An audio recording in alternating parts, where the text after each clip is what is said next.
High, চলো আজকে বানাবো আমরা জিরো অয়েল কাবাব।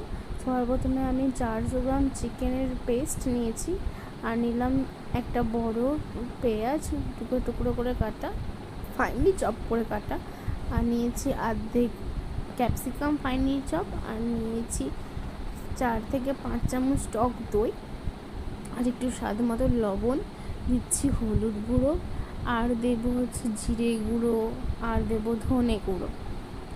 এর সাথে আরও বেশ কিছু মশলা দেব, সেটা হচ্ছে কাশ্মীরি লঙ্কা দেব অল্প করে, আর দেব চিকেন পাউডার, মানে চিকেন মশলা, এটা চিকেন মশলা দেব, আর দেব হচ্ছে গোলমরিচ গুঁড়ো।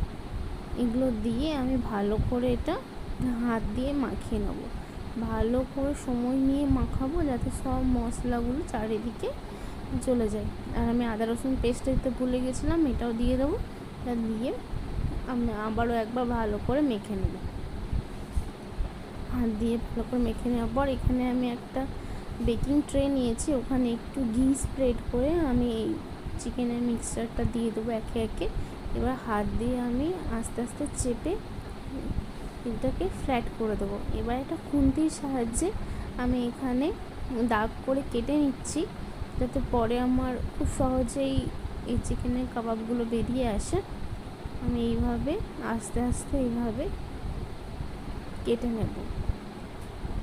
এই কেটে নেওয়ার পর আমি এটা এয়ার ফ্রায়ারে বেক করব।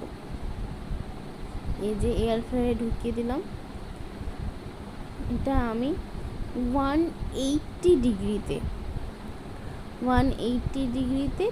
15 মিনিট বেক করব। উল্টাবার পাল্টাবার কিছু দরকার নেই, দেখারও দরকার নেই। 15 মিনিট বেক করার পর এই যে আমার একদম জুসি অয়েল ফ্রি কাবাব একদম রেডি। আজকের জন্য এইটুকুই, চলো টাটা।